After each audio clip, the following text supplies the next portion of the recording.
A ver, estábamos continuando con la señorita Débora Inga, que es la candidata número 10 por Renovación Popular. Señorita Inga, con respecto a la salud, ¿qué es lo que nos puede comentar? ¿Qué es lo que nos está proponiendo Renovación Popular en este rubro? Adelante, por favor. Muchas gracias María, a todos los que hoy nos acompañan, y en especial a Rómulo, a quien yo le tengo un gran aprecio porque sé su destacada labor de años en favor de las pequeñas y medianas empresas en el Perú, ¿no?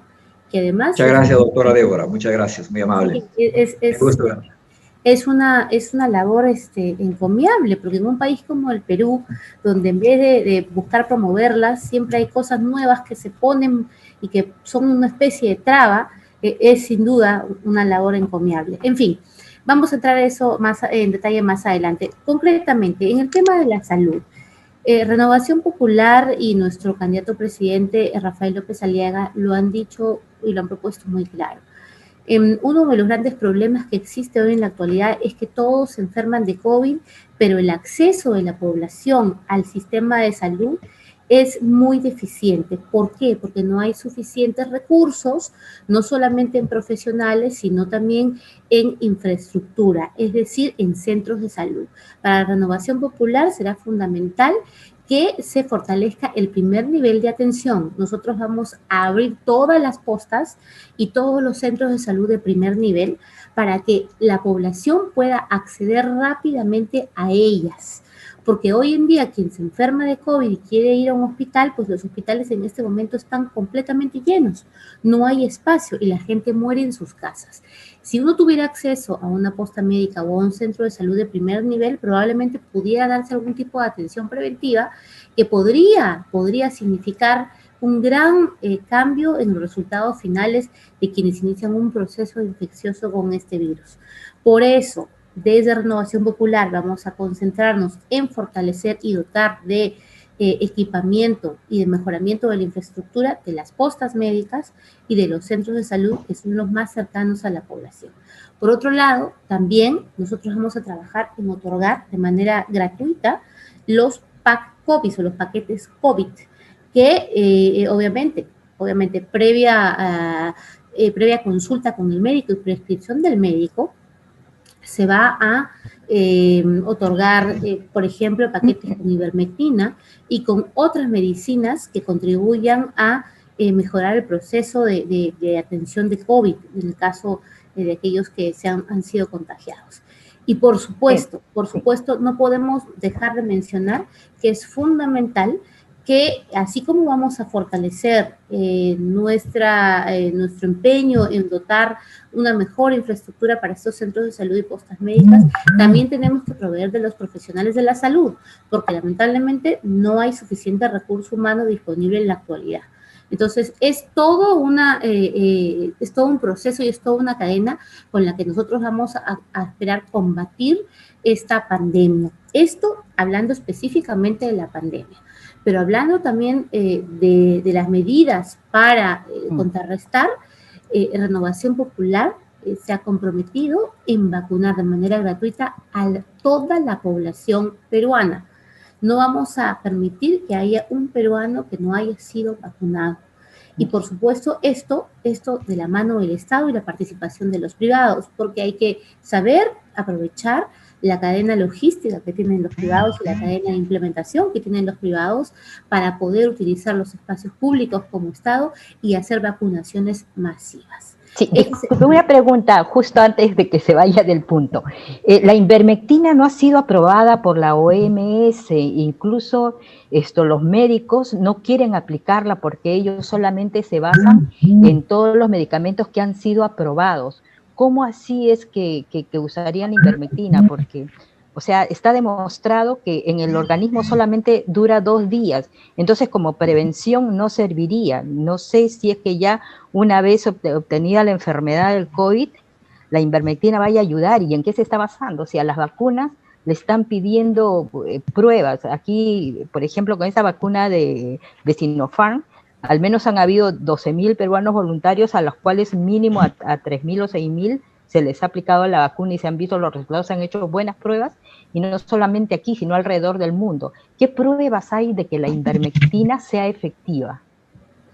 Bueno, en efecto se han realizado varios estudios clínicos sobre el uso de ivermectina, y así como existe un grupo de médicos en el mundo que probablemente no recete la ivermectina, existe otro grupo que sí lo hace, y que lo hace basado en estudios clínicos, no solamente en el caso del Perú, en el caso de toda Europa, y esos estudios han sido, por ejemplo, realizados por prestigiosas universidades del Reino Unido, donde hoy además se han fabricado y se han desarrollado por lo menos 2 de las vacunas que están siendo utilizadas a nivel mundial. Entonces, por ello digo y recalco que se otorgarán packs anti-COVID o de lucha contra el COVID en función a lo que los médicos decidan recetar o decidan recetar previa prescripción médica. No todos los médicos, no todos los pacientes son iguales, ¿no? Cada médico tiene un criterio distinto y cada paciente tiene una realidad distinta también.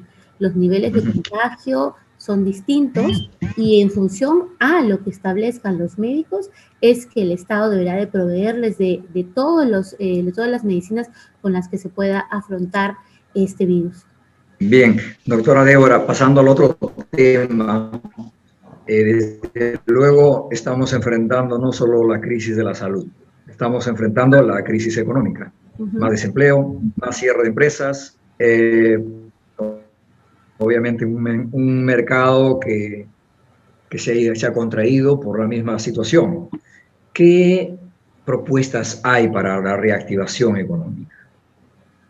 Bueno, nosotros creemos que las propuestas, además de ser específicas, tienen que ir y atender un problema generalizado en el Perú.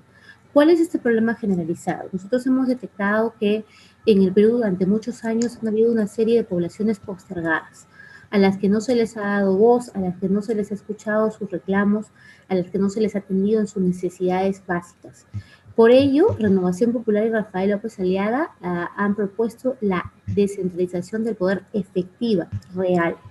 ¿Qué cosa quiere decir esto? Quiere decir que las sedes de las oficinas de gobierno se van a trasladar a la región Junín, que es el centro del Perú, y muchos de los ministerios, que además van a ser fusionados en función a su naturaleza, van a también trasladarse a diversas regiones a nivel nacional. Ello con el fin de descentralizar el poder, ¿no? Ello con el fin de acabar con el centralismo que siempre está ubicado en la capital. Ello con el fin de darle espacio y darle voz a estas poblaciones al interior del país que durante muchos años fueron postergadas y se gobernó a espalda de ellos y de sus necesidades.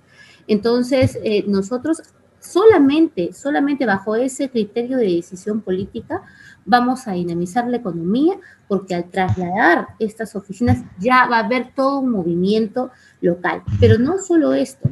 ¿Ello con qué fin se realiza este traslado? Se realiza con el fin de atender grandes proyectos de desarrollo de infraestructura, porque un país sin conectividad no va a poder fortalecer sus cadenas productivas. Entonces, necesitamos desarrollar grandes proyectos de infraestructura, como son las carreteras de penetración, como es el tren, digamos que a nivel nacional, que va a ir de Tumbes a Tacna, ¿no? Como son los puertos, como son los aeropuertos, que además van a ser ya aeropuertos internacionales y van a permitir fortalecer la industria turística directa en las regiones. Entonces estamos hablando de una inversión muy grande del Estado, pero también gobierno a gobierno, para el desarrollo de grandes proyectos de infraestructura que generen esta conectividad necesaria, porque el Perú vive una fractura social. Con esta decisión política se busca entonces la integración política, la integración social y, por supuesto, la integración económica. Una cosa va de la mano de la otra.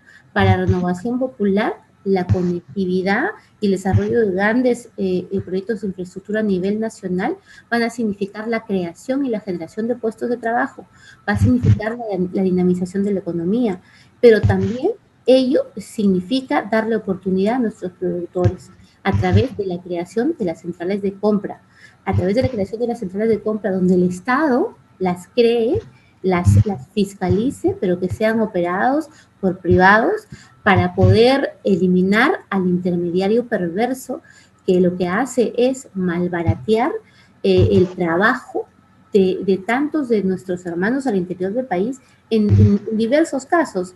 Hablo de aquellos que están en la industria, por ejemplo, de los cueros, de los zapatos, ¿no? En Trujillo, por ejemplo, o hablo de los alpaqueros en Puno o en Cusco, o hablo, por ejemplo, también de simplemente de los paperos o los ganaderos que quieren ponerle valor a su producto, pero que viene este intermediario perverso que les pone un precio que ellos tienen que aceptar y que finalmente lo que hace es ir en desmedro de todo su esfuerzo y su economía. Entonces, Renovación Popular tiene un plan que está aliado y que está conectado uno con otro, ¿no?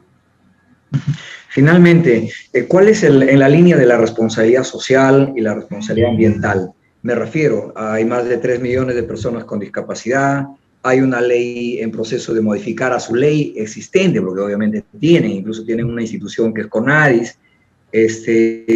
Renovación Popular, ¿cómo está enfocando la responsabilidad social y también la responsabilidad ambiental? Bueno, el problema de la población con discapacidad en el Perú debe de abordarse de la siguiente forma, ¿no? Hay que entender que el problema de la atención a la discapacidad pasa primero por entender nosotros las diferencias y las dificultades con las que la población con discapacidad vive el día a día en sus vidas. Desde el momento en que salen de sus casas y que se chocan con una infraestructura que no está adecuada a ellos.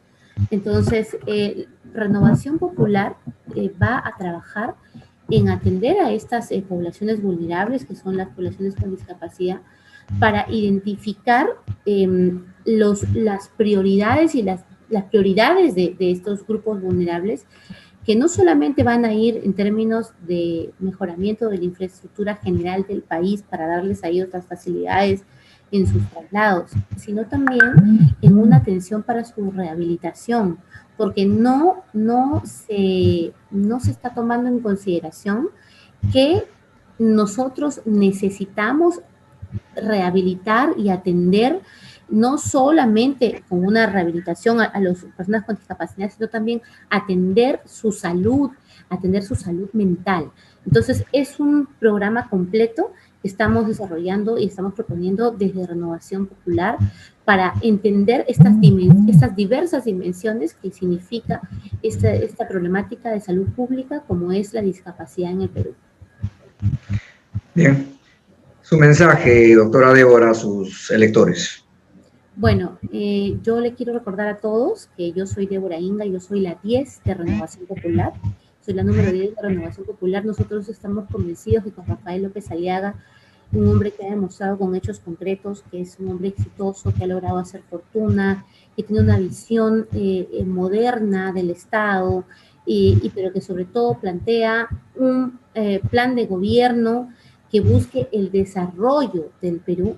Nosotros sabemos que de la mano de él el Perú podrá instalarse nuevamente a nivel de una potencia mundial. Si los países del sudeste asiático, Rómulo, lo hicieron cuando eran mucho más pobres que el Perú, hace 40 años atrás, a través de la revolución de la educación, entre otras cosas, el cambio de la base económica, que eran las economías de enclave, produciendo ellos mismos,